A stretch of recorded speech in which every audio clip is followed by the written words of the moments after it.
This is my half pipe, and as you watch the marble working its way towards the closer end,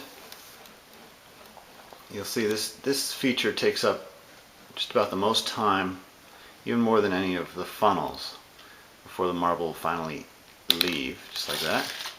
That was a pretty good one.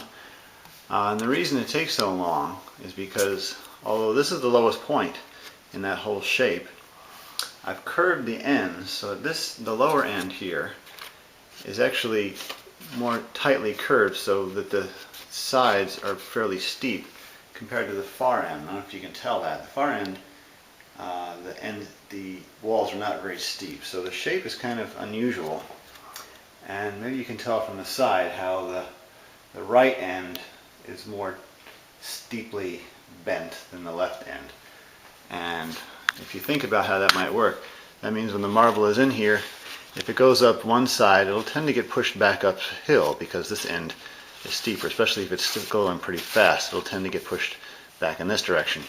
It's not until it finally slows down that right down the middle, once it loses all its speed, right down the middle, it will go towards the exit.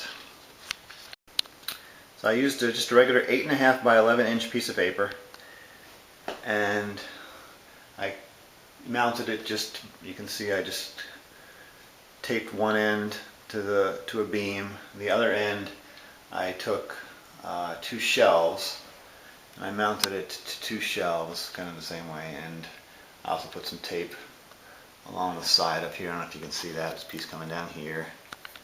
And I made sure that it was mounted so that the exit end was just a tiny bit lower than where it comes in, so that the marble will stay in there as long as possible.